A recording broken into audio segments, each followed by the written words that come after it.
Hi everybody, thank you for joining us today on our property tax webinar. I'm Chloe, I head up our marketing at 360 alongside Andy and Sean. I'm going to be keeping an eye on the question and answer box and the chat box, so feel free, if you've got any questions, just drop them in there to Sean, Darren or Jamie. We're joined by my colleague Sean Maloney and also Darren Peacock from Peacock Finance and Jamie Wheldon from Stuart Rivers Associates. So I will pass you over to them to introduce themselves. Sean? Good afternoon, everyone. Really glad that you can all join us on this webinar today. As Chloe said, I am one of the directors at 360 Accountants, and for the past few years, most property inquiries in terms of structure and tax have fallen on my desk, so that's why I'm here today. So that's my brief intro. Over to Jamie. Hello everybody, it's very nice to be here. I'm Jamie Wheldon. I'm a chartered surveyor by profession and a partner at Stuart Rivers Associates. Now we're a firm of chartered surveyors based in Harrogate. We've been around since 1992. We're RICS accredited, we're independent, and we advise exclusively on capital allowances. As I may have mentioned, Hull's my hometown, so I enjoy working with 360 and their clients around here. We cover the whole of the UK, but I'm based in East Yorkshire, so very nice to be with you. Thank you. Thanks, Jamie. Yeah, good afternoon, everybody. I'm Darren from Peacock Finance. I run a commercial finance brokerage, so we help all businesses and all property developers and investors find funding for any of their projects. So this afternoon, I'll just give you a quick overview of where the property market sits from a funding perspective if any of you are looking to purchase properties or wonder how you go about purchasing properties. So that's me. Thank you. Thank you. So we're going to start off with Sean. Over to you, Sean. Thanks, Chloe. Thank you, everybody. I'm just going to take you really through two main headings. One being the structure of how we would hold a rental property. As you can see, you've got really a couple of options: personal holding or limited company holding, and then just a little bit about furnished holiday lettings. And then I'm going to finish just with a couple of key issues that I've found really helps anybody looking at property, and a couple of things to really look out for when you're delving into this sort of market. So we'll start off really with the ownership under a private individual ownership, which would fall within the income tax regime. Just a couple of things with HMRC. Number one, you need to register when you've got a rental property commences, and that's the commencement is when your first rental comes through the door, and you've got to do that by the 5th of October, as you can see on the screen, following the tax year when it started. So if you was renting out now, if you haven't registered, you'd have by the 5th of October 21 to get sorted. Otherwise, there'll be a penalty. HMRC looking at ways to capture some of the money back that Rishi's lent out, so just make sure you get your registrations done. And then following that, you'll need to submit a tax return. As you can see, even if you have made a loss, as I've noted, by the 31st of January the following year, so for 1920, you need to get your return done by 2021. And the tax payable, sorry, there's a typo there, should have been, is payable in January 21. And then just a note about record keeping. Need to keep a record of all transactions. HMRC would expect you to keep proper records in case they inspect or indeed a part of the requirement of you being registered. And as you can see, you've got to keep the records for at least 5 years after the 31st of the following tax year. So if you was doing it for 1920, then you'd have to keep records until January 26. So then moving on to the sort of taxable side of it, as you can see, profits from rental property is simply income less expenses. If your gross income is less than £1,000, then you don't need to declare. This has been a new thing that's came in the 17-18 tax year. Why is that, you may ask? Well, there is actually a flat rate expenses that you can claim, which is £1,000. So if you've got income £1,000 or less, then you would show a nil position, so you don't need to declare it. And the tax rates, well, the tax rates all depend where if you've got any other sources of income. So as long as all your income sources are within £50,000, you'll fall within the 20% basic rate taxpayers. If it's above 50,000, then your income will be in the 40%. And then if you're in the top slice, which is over 150, then you will be looking at tax charges of 45%. Just a note on allowable expenses. This is probably one of the biggest questions we're asked when somebody's joining. Really, it's about anything that's holding exclusively necessarily for the purpose of letting. So as you can see, any agent's fees, commissions, or accountant's fees are allowable. Repairs. So if it's a replacement of a like for like, you would put that against the actual income side of it. Nothing of a capital nature, but I'm sure Jamie will expand on that a lot more than I could. As I just noted there, a little bit on capital allowances outside of the main capital allowances that Jamie will talk about. Things like you use for the running of the business, such as furniture or equipment, is allowable. And then you've got interest on loans, but only if you're at the basic rate. If you're a higher rate taxpayer, then there is no allowance for the high rate tax. It only comes in if you're at basic rate, which has prompted a lot of people to look at a limited company format. And as you can see, any charges that's led by the council, gas safety checks. And one of the things that some people forget about is mileage on trips to check on your properties, to source properties, or any business related journeys. You can claim against your income. Got a question from Dale Robinson, Sean. When we say income, do we mean gross or net? I've started diverting more PAYE into a pension to hopefully stay below the higher tax bracket. Yeah, it means gross income, Dale. So if you've moved income across, it's really what's shown on your P60 would be as your gross income would be what would fall part of your income sources. So if you've got gross pay-as-you-earn income and then interest or rent comes on top of it, that comes within the sources, the bands. Hopefully that's answered your question. And then just an element of the capital gains tax side of it. So when you sell a property, what you need to look at is the proceeds less the costs, plus any enhancement expenditures. And again, Jamie will allude a little bit more to the sort of things that you can claim on that side of it. And what you'll see is the residential property rates currently, 18% if it falls within your basic rate, so if all your income sources fall below 50,000, or 28% if you become a higher rate taxpayer. Now you do get an annual exemption of £12,300 in the year. So if your gain on your property is below 12,300, there'll be no tax to pay. Beyond that, that's where those rates will come into play. Again, depending where it falls with your other sources of income.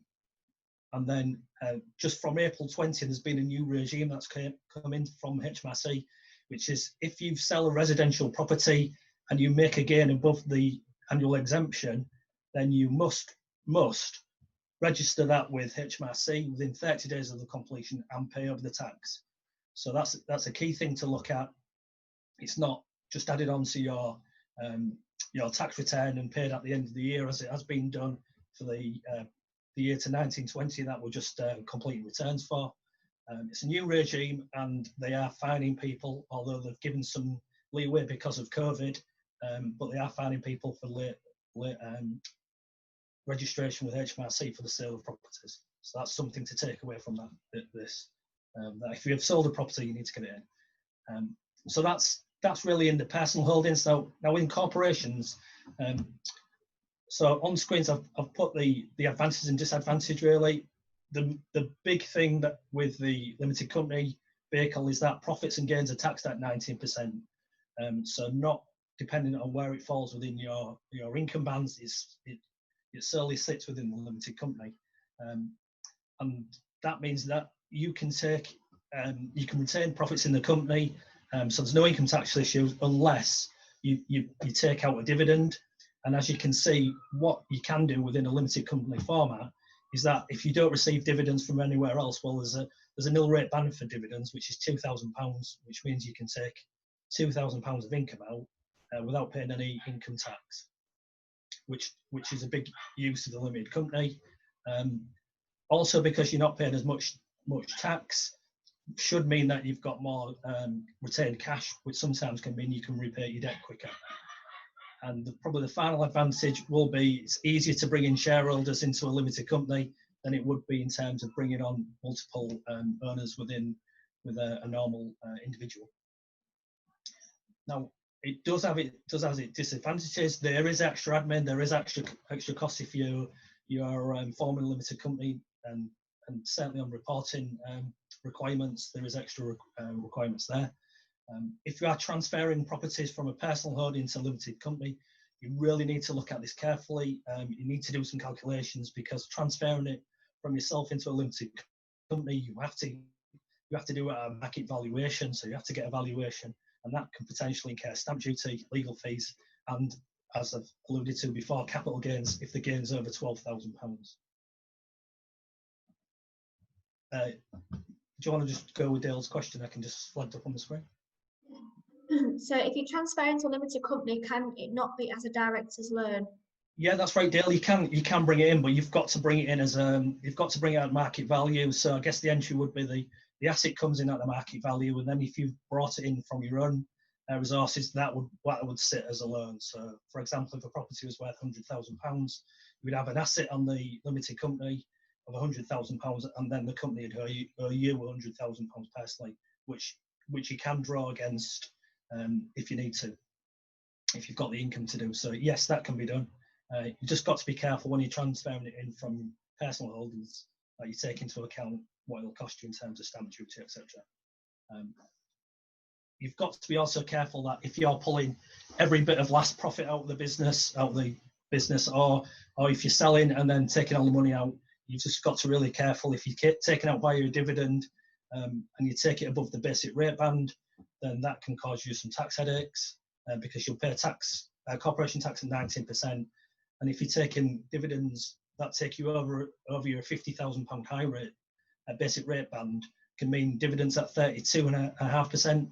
So you can see you could pay 51.5% of tax unless you retain some of that cash within business, or unless, as Dale's mentioned, that you're repaying a director's loan that with you bringing in the building into the business.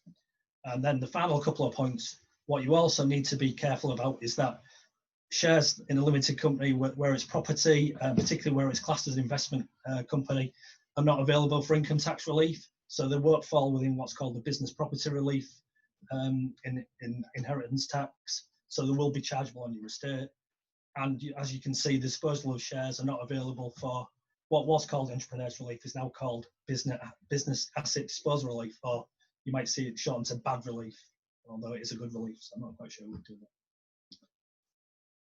And then just flipping onto the furnished holiday lettings, this is a separate section in terms of whether you look at residential properties, but you look at residential properties that fall within the furnished holiday lettings, which is treated differently to a normal residential property in that it's classed as a trade. And with it being a trade, there's certain advantages of that.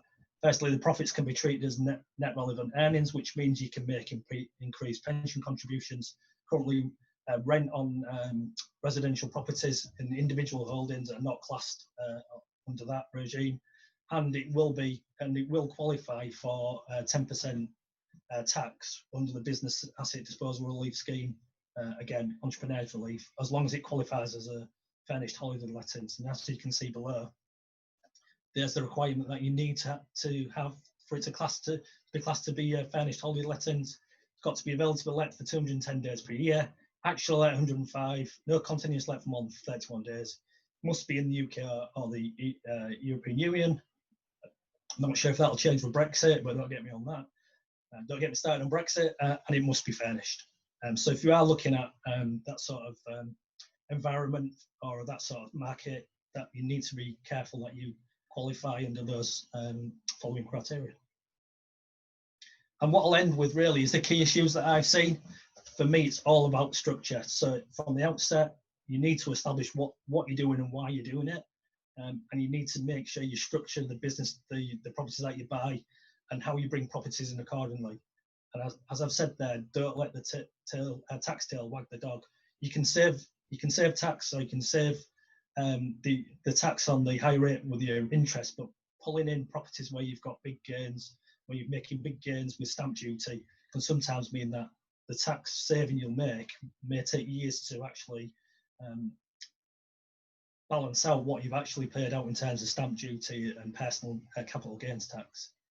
And as I've said, thirdly, if you're looking at inheritance tax reasons or looking at ways to get entrepreneurial relief or business asset disposal relief, you really need to look at making the companies or the property that you run a trading vehicle rather than an investment activity. Essentially, investment assets are not under those regimes, but if you can show that you're trading in terms of providing management for properties, that you've got, you spend enough hours in the business, there's a whole load of criteria. If anyone needs to see the criteria, what HMRC classes in trading, and then obviously drop me an email or get in touch direct, and I can give you a bit more detail on that. And the last thing I think I'll say is in terms of Form 17, when you're buying a property, and particularly if you're buying it with a spouse, HMRC will automatically assume that there's a 50-50 split unless otherwise disclosed. So if, for example, you want to utilise somebody's low basic rate band in your high rate band, you can look to split the interest of the business 80-20, 90-10, whatever format you want to do to make sure the bands are utilised. But to do that, you need to file a Form 17 with HMRC. Seen a lot of problems where people have done this and automatically thought they could do it without filing this form. Really important that if you are looking at this sort of mechanism to utilise tax funds, that you do Form 17. Either a solicitor will help you when you're buying a property, or we can help, or accountants will be able to help to get the form submitted. So what you've got to remember when you do Form 17 is what you're doing is splitting the capital of the asset. So you've got to be really careful if you're looking at this sort of structure. Really careful. That if that's the second tip to take away is if you're looking at splitting your assets, you need to consider the Form 17. On that, I think, thank you, Sean. Where I'm at, and I think just the last slide. Oh, sorry, no, they didn't. That's me. What I will say, if there's anybody got this, it's been a brief whistle-stop tour about tax. If anyone's got any more detailed questions or any direct issues, then obviously get in touch with me via the details that Chloe will share at the end. So thank you very much. Thank you, Sean. Jamie, I'll pass over to you. Thank you very much. I do like the point you made about not letting the tail wag the dog, Sean. I often hear myself saying that to clients and their solicitors and their accountants, because whilst I think capital allowances are very important, they're only one aspect of a commercial property transaction, and you have to see things in the round. So this is a brief introduction to a huge subject. If there's something I don't cover, and there's bound to be, I'd like to invite you all to call me anytime on my mobile number. I'll always make time to talk to you. So just to grab your attention, if I need to, I'm going to say that we recently helped a private client in the west of England claim almost £2 million worth of allowances on his commercial property portfolio. We looked at properties he bought when he sold his business. Now, these will reduce his overall tax bill by almost £900,000, which I think is quite staggering. Not all of our clients are very wealthy. Our clients are SMEs in all sectors and grades of property, private individuals, and we enjoy advising them all equally. So I'm going to try to answer these two questions. What are allowances and why are they more important than ever? So, capital allowances are a legitimate form of tax relief. Please don't let anyone tell you that they're not legitimate. You can read all about them on HMRC's website. Now, they're relevant for virtually every business in the UK, as well as for investors in commercial property. How do they work? They're given for capital expenditure, most commonly on what I call plant and machinery, and they allow you to deduct some or all of your capital expenditure from your profits before you pay tax. In very simple terms, they help you pay less tax. I think we'll just have a look at what some of these terms mean.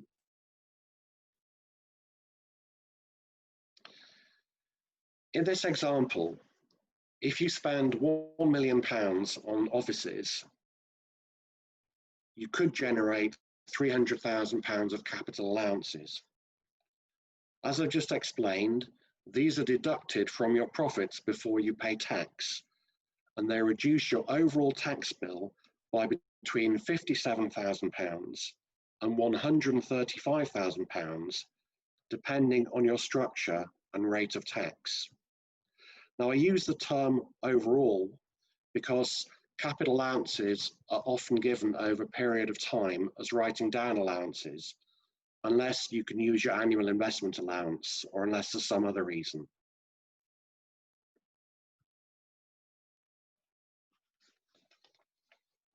As you've heard, capital allowances are relevant for virtually every business in the UK, as well as for investors in commercial property. They apply to private companies limited by shares and public limited companies, partnerships and limited liability partnerships, tax-paying individuals, trusts and offshore structures. A typical offshore structure would be a Jersey property unit trust, which owns property in the UK and pays tax on it. The business must pay tax and the expenditure must be capital expenditure.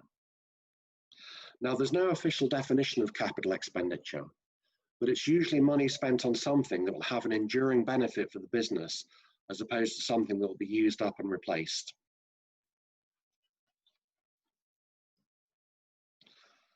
As already explained, capital allowances are given for capital expenditure, most commonly on plant and machinery. Here are a few examples. It's often far from clear what the term plant and machinery means, and a simple list will rarely provide a satisfactory statement of the correct tax treatment. Perhaps I'm bound to say this as a capital allowance consultant, but a more nuanced or sophisticated analysis is required, looking at statutory rules, case law precedents, and HMRC perspective. So there's no simple answer to what is plant and machinery, but with our experience, we can find it for you. The point I'd like to make is that many are surprised at the very wide range of assets and expenditure that qualify for allowances. And if you're buying a commercial property and you see replies to inquiries before say there is no plant and machinery, they're probably wrong. Just worth mentioning at this point that if you are buying and selling commercial property, it's really important to give and receive full answers to the questions on capital allowances. There's really no excuse for not doing that. And the other tip which I'd give you is to include something in capital allowances in the heads of terms, because if you're buying and you make your position clear from the outset, it's more difficult for the seller or their solicitors to say, really sorry, Jamie, you're not getting any allowances. So when can you claim allowances? They're generated by capital expenditure on commercial property, including buying an old or a new property, building a property. You might be altering, extending or refurbishing a property, or fitting out that property as a landlord or perhaps as a tenant if you occupy a property under an occupational lease. If you walk down the high street, most of the occupiers will be there under the terms of an occupational lease. Most of the occupiers, if they're of any scale, will claim allowances on their fit out. So that's when you can claim. Did I see a question, Chloe?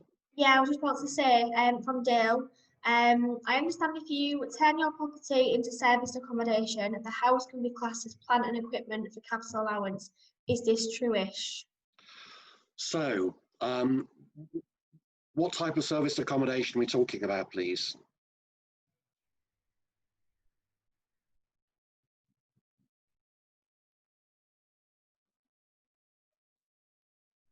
Okay, Holiday lets, Sean. thanks, Dale. I will talk about holiday lets a bit later, but the general rule is that capital allowances don't apply to residential property.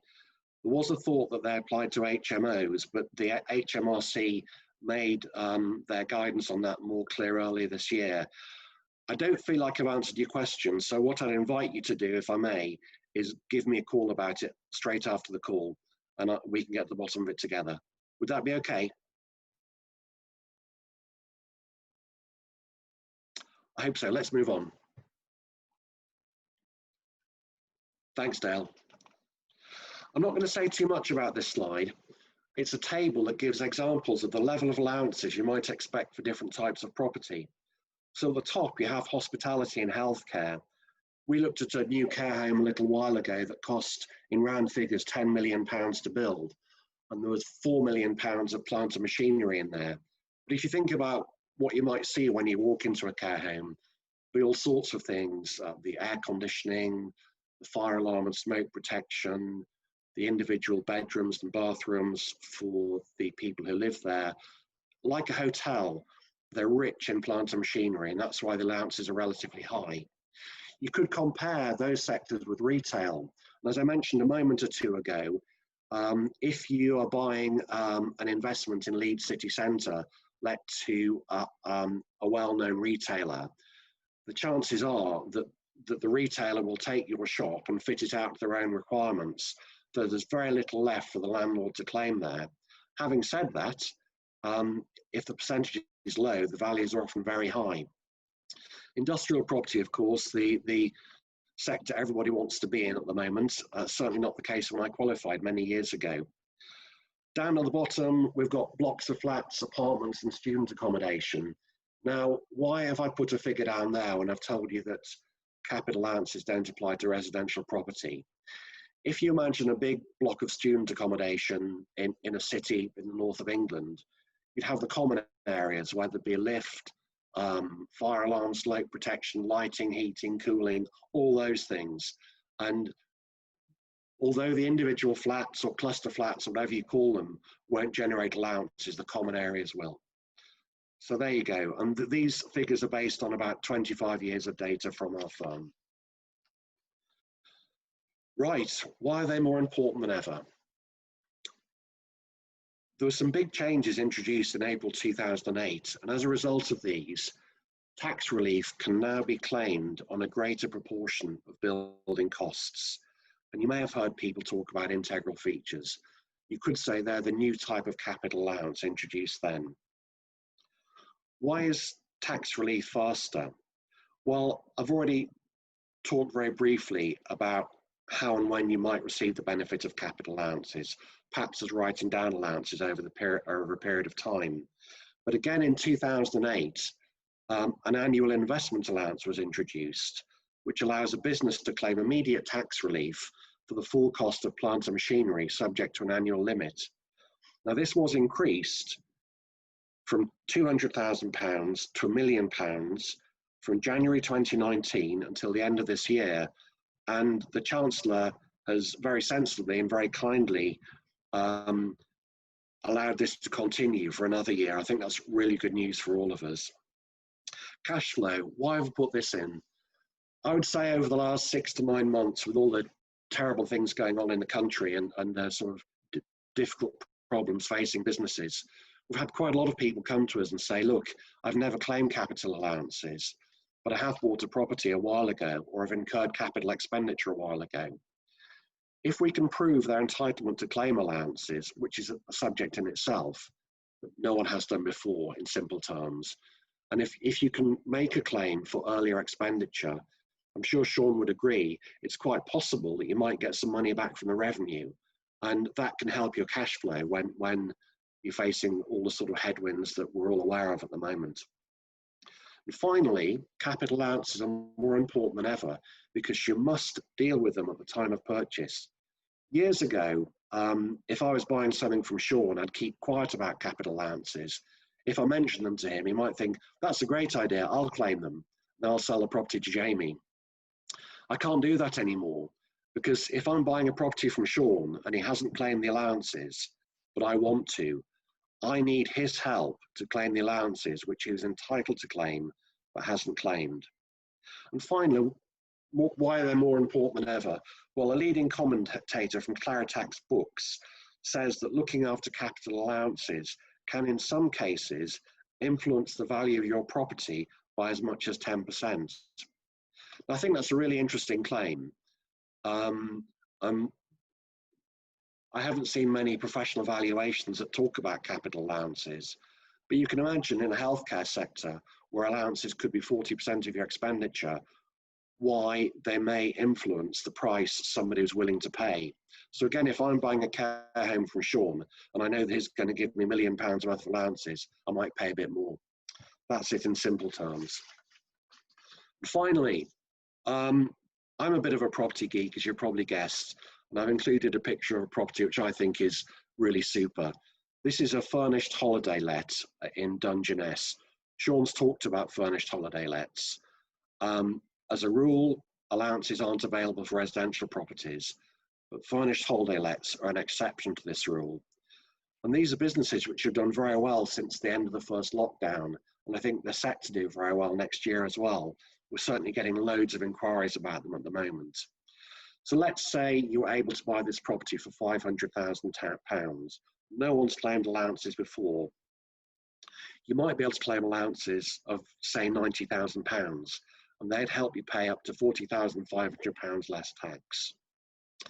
Now, it's a huge subject. I've given you a brief introduction, but if this is too simple for any of you, or if you have any questions you don't want to ask on the call, just please call me on my mobile. I'd be really pleased to hear from you. Thank you. Thank you, Jamie. So Darren, I shall move on to you now. Again, if anyone's got any questions, I know we've had a few on the chat box. There is the Q&A box as well, which I'm keeping an eye on. Feel free to drop any questions in there for these guys. Thank you. Cool.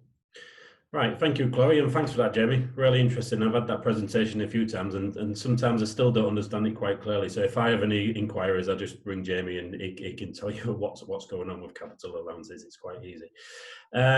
So I'll put that slide up first because I'm going to give you a whistle-stop tour of today's funding market. Like Jamie, it's a massive subject, so I can't cover it all. So if any of you have any specific questions about your own circumstances, just give me a call on my mobile. That's always the best way, and we can chat it through, because I'm just going to give you a broad overview with no real specifics. So feel free to call me. So what I'm going to do is just talk about where today's property funding market is, what type of products we do, and how we work. With a slight caveat, if you're just starting your property journey and you're looking to move in to your first investment properties and looking at buy-to-lets, we're not the right home or the right firm to kind of advise on that. The reason for that is that process is a different process to what we do and what type of funding we access. So if you're looking for a normal 2 up, 2 down, family let, normal investment property, there are a whole host of what we would call vanilla buy-to-let funders, and accessing them via a decent residential mortgage broker would be the best route. One, they access a whole system, and it's just a process. So really, when I'm talking about today's funding market and the type of properties, we start at very large HMOs, retail units with flats above, mixed multi-unit freeholds, so that would be one freehold property with individual flats in, serviced accommodation, holiday lets is quite a specific product as well, and then all the way up to property development and commercial mortgages, industrial units, that type of thing. So when I'm going through the presentation, that's the type of properties I'm talking about. If you're just starting your journey and you just want a simple buy-to-let mortgage, that there are better routes to the market than through us and a commercial finance broker, which is what I am. Okay. So today's funding market, very apt. It's always been the case that all funding market is arranged in tiers. Now we're all pretty used to now living in a new world of tiers, and anticipating what tier we're going to move into and whether we can go to the pub or not. but the funding market is arranged in tiers, and we're a full service brokerage, so we do lots of business funding as well as property funding, and it's the same across all funding sectors, whatever it is. We organise them. It's a bit of an industry thing, so when we talk about funding, we always talk about tier 1 funder, tier 2 funder, or tier 3 funder. So just to give you a sense of which funders sit in which tier, traditionally, and again, there's always exceptions to these rules, but broadly speaking, this is how the funding market is currently set up. Tier 1 would be your high street banks, called high street banks because they have a high street presence, admittedly not as much as they used to, but your likes of Lloyds, Barclays, NatWest, Santander, HSBC, the banks that you and I would potentially put our savings and investments into, and they use that money to then lend out to clients. So that's how they're funded, the high street bank. Then when we go to tier 2, we're talking challenger banks. Now, when I say challenger banks, not necessarily the likes of Virgin Money and Metro Bank who are aspiring to be full-on high street banks. It's more full commercial banks which have full banking licenses. They operate exactly in the same way as high street banks, but they only concentrate on lending money on certain transactions. So we have banks that are full-on banks, but all they do is commercial mortgages and commercial transactions. They don't have a high street presence because they don't get their funds in via savings and investments from retail clients and then lend it out that way. They will borrow their money on the wholesale markets, or have institutional investors that lend them the money, and they effectively just lend their money out for a margin. But what that means is, because they don't have the same full range of products as residential mortgages, pensions, and all that types of investments that high street banks cover the full retail sector, all they do is commercial transactions, means they're very experienced and very focused on those transactions. And sometimes they can be a better home than the high street banks for several reasons, which I'll touch upon. And then we move down into tier 3, which are increasingly more so now peer-to-peer lenders. There's lots of funding available for property transactions where actually there's an online portal that manages the transaction. Sat at the other side of that are lots of individual investors, could be hundreds, sometimes thousands of people that will all bid to put all of their money together, i.e. P2P, and then they will lend it out to property investors. Or HNW, which is high net worth individuals. So we have lots of funders that are actually just very wealthy people with large scale pots of money that lend their money out on property transactions. The biggest example I can use of that, we have a very good funder that we access quite a lot, which is a company called Golden Tree across in Manchester, and it's actually owned by Fred Dunn, who owns Betfred. So Betfred lends his money out on property transactions all day long, lots of money swashing about in his bank accounts, which he will lend out via Golden Tree. As you can imagine, owning a betting company, his attitude to risk is slightly more relaxed than the man at HSBC, so it does come with benefits. Okay, so keeping the tier theme, I'm trying to illustrate where the tiers work and why we've got those tiers, and also demonstrate what it is we do as a brokerage. Our job is to find out which tier you fit into and get you the best deal within that tier. Because there's actually sub-tiers. In tier 1, there's lots of different funders. Tier 2, there's different levels. So we may be talking, we're at the top of tier 2 there, or the bottom of tier 2, or so on and so forth. And again, this is very, very general, but it does come a bit like Jamie's slide from years of doing capital allowances claims. This comes from years, as Peacock Finance suggests, it's just me and my brokerage, but I'm part of a network that's been going over 20 years now, and there's 146 of us, I think, now. So we see lots of deals on a regular basis, and we do, you'll see lots of interest rates advertised with funders on the internet and various different forums, but we actually take our bands from completed deals, if you like. And again, there's always exceptions, but as a rule, you would generally see, if you was with the high street bank in tier 1 with a property transaction, you would be somewhere in the region of 3 to 6%, depending on loan to values, your experience, your track record with that particular funder, so on and so forth. So we would expect You don't necessarily see, the reason it kind of stops at 6, because high street banks and tier 1 funders don't manage risk by interest rate. What I mean by that is if you present a deal to one of those funders and they don't like it, they won't say, yes, we'll do it, but we'll charge you 10 or 12%. It's just a decline. So you don't necessarily see ever really double-digit interest rates figures in with a tier 1 funder. They'll just decline it if they perceive it too risky. And then we move down into tier 2.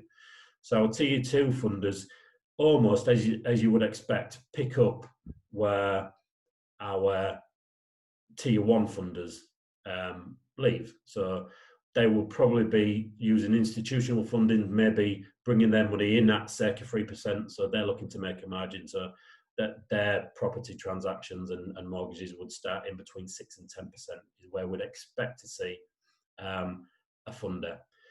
And again, there are exceptions. If we've got really low loan to values, i.e. the amount of money you're looking to borrow against the purchase price of a property, if you're sub 50%, we may get 4.5% or a 4% interest rate with a tier 2 funder, purely because the risk and the loan to value is low, for example. Then stepping out of tier 2 from an interest rate perspective into tier 3, again, as you can imagine, it's that those funders pick up where tier 2 funders. There's reasons why you maybe go with a tier 3 funder even if the deal was good enough to go with somebody in tier 2 and pay a higher interest rate, but we'll come on to that. But generally, as a rule of thumb, it starts at 10%. I've just put 2 30%, but I've seen deals where, for various different reasons, have gone over and above that. So it's generally for a specific reason would be using a tier 3 funder before we step out into tier 2. One of the main reasons we would do that is when it comes to property refurbishment, whether that's just light or heavy, and property development stroke renovations. If you was buying a block of a block of offices, for example, and you was looking to convert them into apartments, you wouldn't get a tier 1 high street bank interested in lending you money to convert that. So really where you would be in tier 3 for a property development loan, develop the property into what it's going to be, i.e. the apartments. Once the apartments are finished and let, then it's highly feasible that you would step out into tier 1 or maybe tier 2 for your full-on commercial mortgage. Just picked up a question there, Chloe, I think came in. Yeah, so it's from Guy. Is it possible to finance a multi-property portfolio as a whole to make future acquisition more efficient, other than have, say, 15 properties with 15 different lenders if the loan to the value of the portfolio is relatively low, say 50-60%? Yes, definitely, without a doubt. We've just actually come into the end of something very similar to that, and the number was almost identical. I think this was 16 in number. The one caveat to that is if you did them, say you was looking to refinance them all individually, we could get up to 75% of the property value. What happens when you go for what's called a portfolio mortgage is what we're talking about there, is that LTV will reduce slightly. So if you was looking at a low LTV, like you've suggested there, around 60%, that wouldn't be an issue at all. If you're looking to maximize the loan to value, that's a little bit more tricky, because the logic behind that is the funder will automatically, well, not automatically, it would be the reality. If there was any default in that particular mortgage, the funder would be holding the full portfolio in one go and would have to sell them all in one go. So they naturally then downvalue that portfolio from its open market value if you was to sell them individually, and then therefore they use the LTV from the reduced valuation. So as long as your LTV doesn't really want to stretch above 65%, I would have said, you're pretty safe with a portfolio mortgage as a possibility. You want to access 70 and above, then we would struggle, because when it comes to valuation stage, the portfolio, it's called a wholesale valuation, would be reduced, because the funder would be looking to take all of those properties to the market and sell them all in one go, which naturally would give a larger discount than selling them all individually. Hopefully that answers the question. Okay, so again, when we go to the market, the tiers, as you would expect, if you want the best interest rate, we're in tier 1, but actually everything's got to be perfect. We have many clients that have many experiences with the bank, and it seems to know what your grandchildren are going to be called before they've even been born, before they'll look at an application. So the strict criteria and the due diligence is higher the higher you move up the tier, but the interest rate is lower. So there's always a trade-off.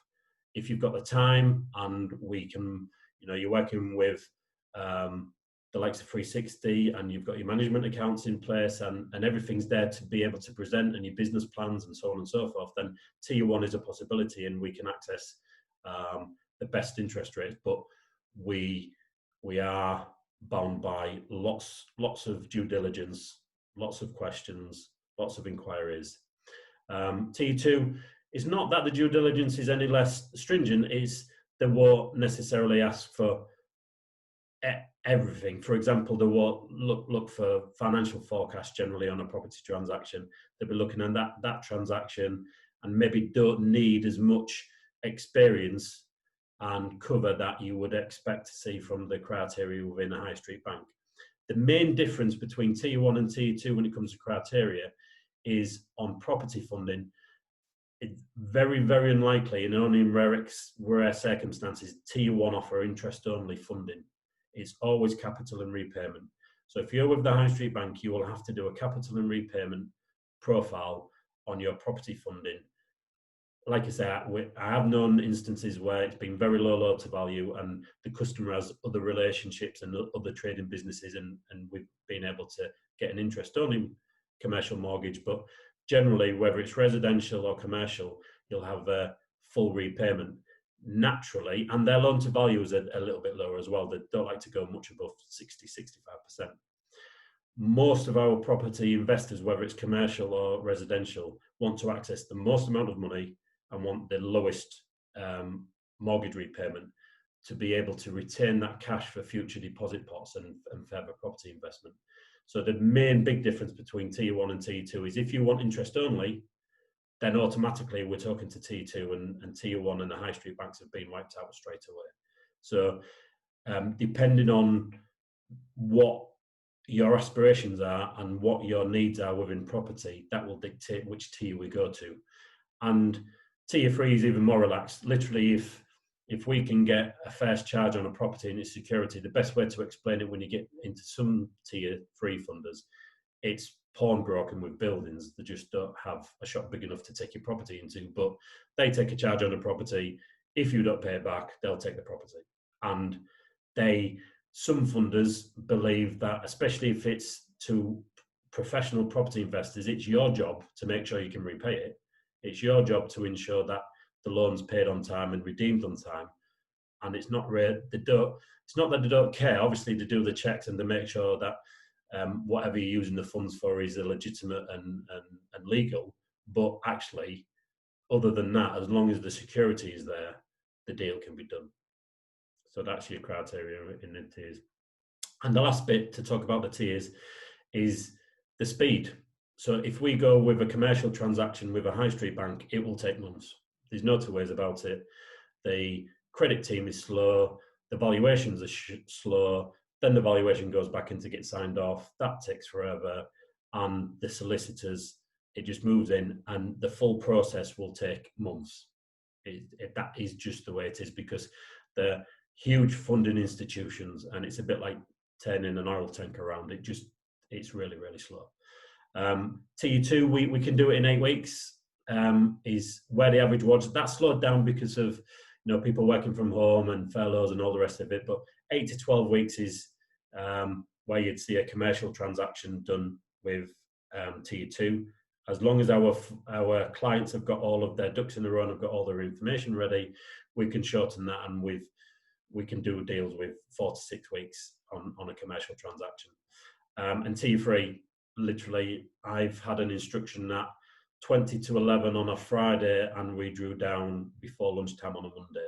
Is our record on a property transaction with solicitors, no search indemnity insurance, of course, but so all of the transaction that solicitors take weeks and weeks and weeks to make sure that all of that security is in place.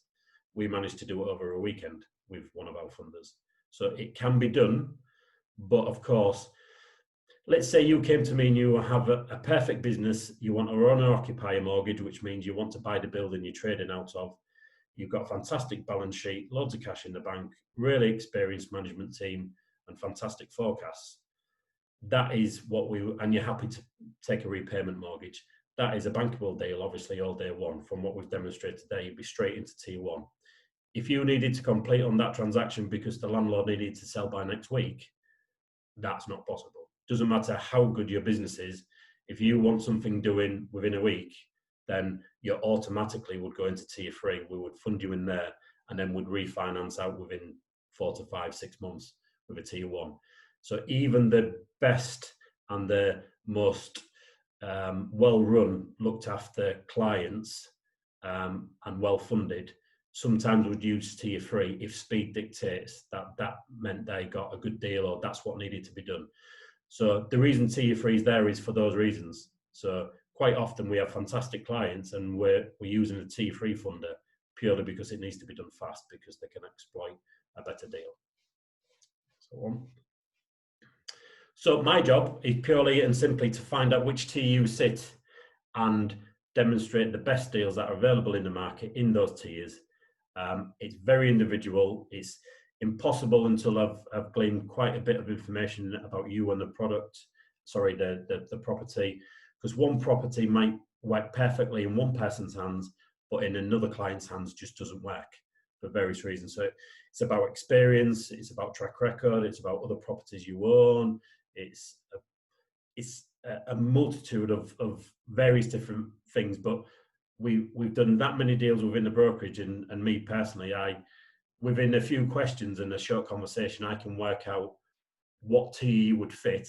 Therefore, from that, I can give you an indication of what loans to value you would achieve, what interest rates you would be looking at, but also I'd be able to give you the reasons why you fit in those tiers and why you can't access the 3.1% that you've seen advertised on somebody's website. And that's really, in essence, what we do as a brokerage. We find you the best funding in the market and demonstrate that. And if you're happy to move forward, that's what we do. Last couple of slides, just to give you an outline of our service. We're no funds, no fees. So it's very, very simple and straightforward. Unless we find you the money you're looking for a property transaction and it completes and you get the money in the bank account to do the transaction, you don't pay us a penny at all. So there's no upfront fees, there's nothing to pay. So from that respect, even if you think you've got a deal, there's no reason not to speak to us because we may find you a better one. Or if we find you a deal and you don't like it, you don't take it and nobody ever pays us. Because of that, that means I don't really have much time to waste. So I'm very honest and rapid in my appraisal. So we will tell you what we can do and what we can't do. If that's good enough, great, we'll move forward. If not, no hard feelings. So, and again, we have over 360, it's more than that now, it's 380 odd funders on our panel. So as you can imagine, there's only a few high street banks. We deal with hundreds of different funders. And we underwrite our cases internally. There's me, we sit on what's called an underwriting panel. So me and some of my colleagues decide what funding would be applicable, and we can go back to the clients and give you an indication of where we are. So that's how our service works. There's nothing to pay if we don't help you. Last couple of slides. Like I said, we do lots of property funding, but we also do a full range of all other products. So I think you get recording. If there's any other funding within business or property, we can look at all of that for you. And that's me. Like I said, that is running through a large subject very quickly. So if you've got any individual questions and you didn't want to talk about specific values and properties, just use my mobile, call me on that. We can always chat it through. Thank you, Darren. So we've got around 5 minutes until we finish. As I've said, still feel free to join us, stay with us, and ask any questions for Darren, Jamie, or Sean. Obviously, Darren and Jamie have given their details, so if you need them and you've missed them, just ask us and we're more than happy to give you them. This recording will go onto our YouTube channel tomorrow and social media, so anyone who's missed it or wants to watch it again, you can watch it on our YouTube because it's been recorded. We hope you've enjoyed the webinar. We hope you've taken away a lot of valuable advice and information to use. Any questions for us, our details are on there. 01482 427 360 or email help@360councils.co.uk. Our next webinar will be in January in the new year on Brexit. Let's see what happens with that on the 31st of December. Details of that specifically will be on our social media channels in the next couple of weeks. And if none of us speak to you beforehand, we hope you have a lovely Christmas and New Year with your family and friends. And we shall see you soon. So we'll stay on for a couple of minutes longer for any last minute questions that we can answer. Dale's just asked for Jamie's phone number. The slides, yes, we can send the slides to you. We can send the slides to documents to you, that's not a problem. Jamie, did you want to just type? Yeah, sure. My telephone number is 07496 429 558. Call me anytime on that. I work really rather odd hours, so just call me whenever it suits you. Thank you. Thanks, Jamie. So as I say, anyone got any last minute questions? There's still 10 people here, so feel free to ask any questions still. One from Nick Ashdown. Is it more difficult to get funding for a limited company than an individual? Take myself on mute. No, actually, because we don't really do what I class, like I said before, vanilla buy-to-lets. I haven't actually done funding in somebody's personal name for short of 5 years now. So all of the funding we do is in limited companies. It's generally the structure that all of our clients have used for a while now. So because when you get to HMOs and serviced accommodation and multi-unit freeholds, it tends to be people who have built up quite a bit of property previously. So everybody traditionally used to start owning them in their own name, and then as they move through the scales and then require the type of funding that we look at, they've moved into limited companies by then. And then obviously with the tax changes, which I know 360 are experts in, then that prompted even more so. So it's actually easier, slight technical point, but the reason I'll explain it's easier from an underwriting perspective, because if you apply for a mortgage in a personal name, you have two criteria. Obviously, the loan to value, how much you can borrow against the value of the property, and what's called either debt service cover or serviceability. So, and that's generally the rental income as a percentage of the loan. So it generally, it used to be 125%. What I mean by that is for every £1 of mortgage payment, the valuation needed to cover £1.25 of rental income for every £1 of mortgage payment. If it's done in an individual's name in underwriting, that's underwritten at 145%. So you need £1.45 of rental income for every £1 of mortgage payment now. That's to cover the changes in tax, regardless of whether you're lower or higher rate taxpayer. It's irrelevant. It's underwritten at 145%. Because that doesn't apply to limited companies, it's still underwritten at 125%. So the underwriting is actually slightly easier with limited companies than it is with individuals. Thank you, Darren. The only bit I'll add to that is that, as Darren said, it is the perception is that in the limited format, it's really hard to get lenders. But as Darren said, there's loads of lenders out there and more coming on board. The only bits I've seen is there might be a slight differential in terms of the rates between an individual and a limited company, a mortgage. But as Darren said, you're looking at a different set of criteria in terms of getting the acceptance in the first place. So sometimes you might have to swallow a bit of an interest rate in order to get the deal through. So that's just my experience with that. Thank you both. So we'll leave it at that. As I've said, any other questions that you missed out, just feel free to contact us. We're always here. Thank you to Darren and Jamie for joining us. It's been a pleasure. Thank you for your advice. And we shall leave it there. Thank you very much. Thanks, everyone. Thank you. Thank you. Cheers. Thank you.